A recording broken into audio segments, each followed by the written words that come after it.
Bueno, como se vio en el título, en este video vendremos hablando sobre los temas del módulo 2 correspondiente. El módulo 2 se define como el género dramático. Este módulo se compone de 5 temas, los cuales son el género dramático, el teatro, la tragedia, la comedia, la tragicomedia y por último la puesta en escena. También con mis compañeros Rosario Patricia, Tania Coronado y un servidor estaremos presentando lo que son los 5 temas de forma continua. Espero que les guste y gracias. Se desconoce cuándo comenzó el teatro, pero se piensa que tuvo principios en la antigua Grecia y en Egipto, donde se hacían presentaciones teatrales en honor a los dioses. Esas presentaciones cumplían 2 funciones. Una era de esparcimiento, porque buscaba entretener a los espectadores, y la otra pretendía enseñar al pueblo. Tespis fue el primer actor y dramaturgo de la antigua Grecia. Se cree que existió en el siglo VII a.C. y al parecer utilizaba las máscaras en sus representaciones. Mediante ellas el público podía ver los diferentes estados de ánimo o incluso reconocer si un actor era protagonista o antagonista. Anteriormente, las obras tenían 3 tragedias y una comedia. Solamente actuaban hombres y tenían coro. Se usaba la forma de U. Se basaban en las tragedias de los héroes. Cuando el Imperio Romano absorbió parte de la cultura griega, el teatro fue uno de esos intercambios culturales que se dio entre los romanos y los griegos.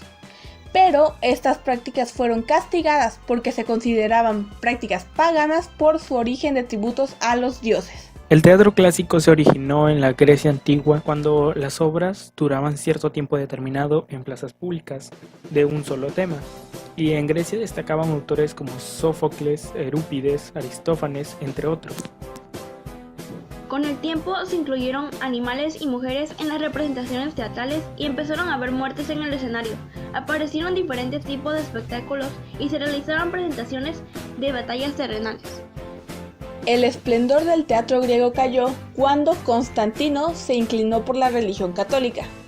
Esto trajo como consecuencia que las personas adeptas al teatro se fueran reduciendo considerablemente. Entonces el teatro pasó a ser una actividad clandestina que era castigada para los que las practicaban y para los espectadores. Las obras terminaron en la clandestinidad y en su eventual extensión. Fuentes confiables indican que la última obra representada en Roma ocurrió en el año 533. El teatro, para todo fin práctico, había muerto, y fue cuando llegó el teatro renacentista y barroco, en el cual el arte no guardaba relación con la iglesia, era considerado profano y prohibido. Es por ello que durante este periodo el teatro únicamente funcionó como medio para adoctrinar personas en la religión católica, la cual se representaba exclusivamente en iglesias y en plazas públicas.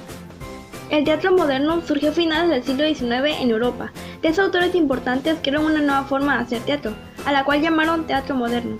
Ellos son Henrik Ibsen, con sus destacadas obras Casas de Muñecas, Hedda Hable, Espectros y un enemigo del pueblo, y Anton Chekov, que hace alusión al espíritu ruso en sus obras, El jardín de los cerezos, Tío Vania y La gaviota, entre otras. Por último está August Strindberg, autor sombrío con su destacada obra Señorita Julia. Casi a la par, pero en España, se desarrolla el llamado Siglo de Oro. Entre los autores más importantes de la época tenemos a Lope de Vega, Miguel de Cervantes Saavedra, Pedro Calderón de Barca y Tirso de Molina. Una de las características que más destacó fue que se eliminó el verso. Este teatro se basó únicamente en la prosa. Los protagonistas de las obras eran gente común y corriente, con defectos y virtudes. Se eliminaron las divinidades y el destino trágico.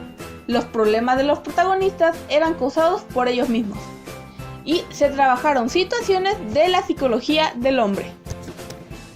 El teatro del siglo XX es un teatro que surgió entre las guerras mundiales. Abarca desde el expresionismo alemán de la década de 1920, con autores como Gregor Kaiser y Gerhard Hauptmann, al realismo estadounidense con autores como Arthur Miller, el gótico sureño de Tennessee Williams, el teatro absurdo de Eugene Ionesco y Samuel Beckett, entre otras muchas tendencias.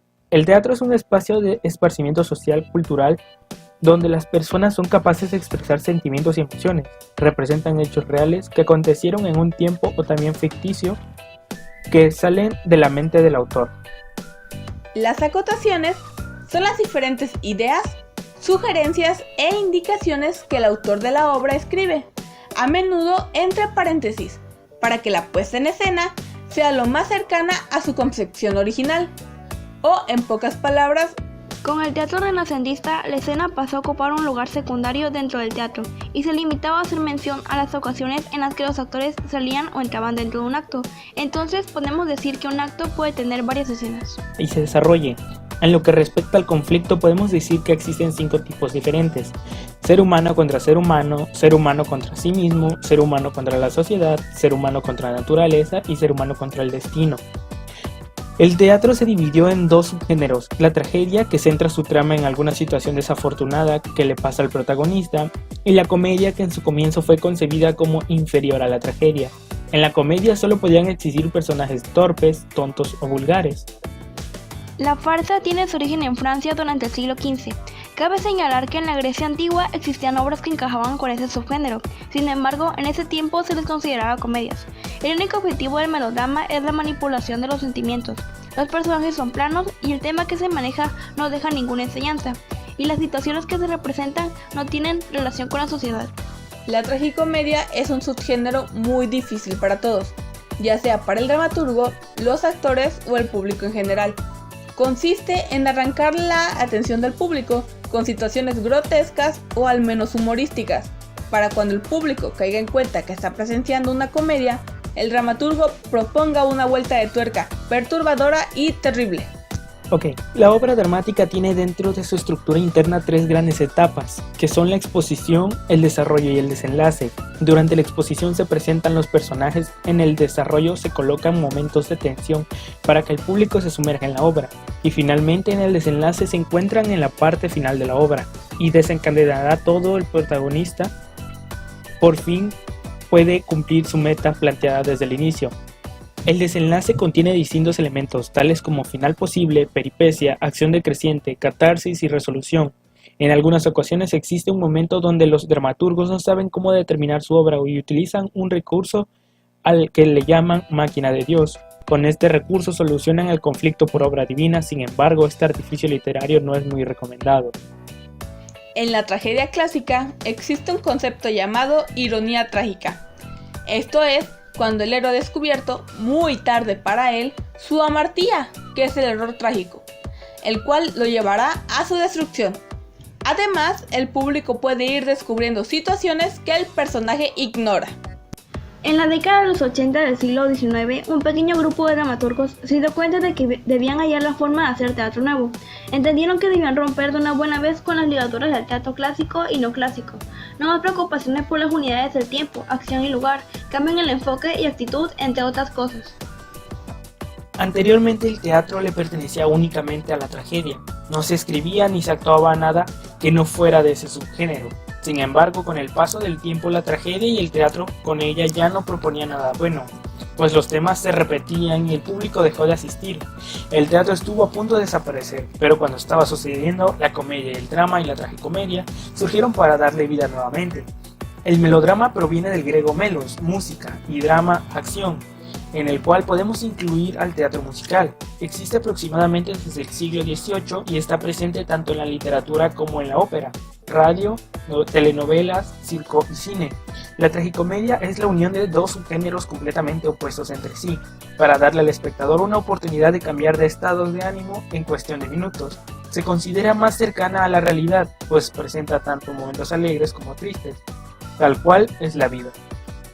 Al ser un subgénero que combina 2 estilos de teatro totalmente opuestos, lo mismo pasa con los personajes. El protagonista puede ser serio si la base es la tragedia o la comedia. Sin embargo, también puede ser cómico si la base es la comedia. Lo mismo sucede con el antagonista. La interpretación que se daba en los teatros se dividió en 2 apartados de tiempo, los cuales son la actuación clásica y la actuación moderna. Durante la actuación clásica, los actores exageraban el tono de voz, utilizaban máscaras y maquillaje muy llamativos con los cuales expresaban emociones y sentimientos. Los actores de la tragedia estaban catalogados como formales y los de la comedia como informales, pero no podían cambiar nunca su género. Además, a las mujeres no se les tenía permitido actuar.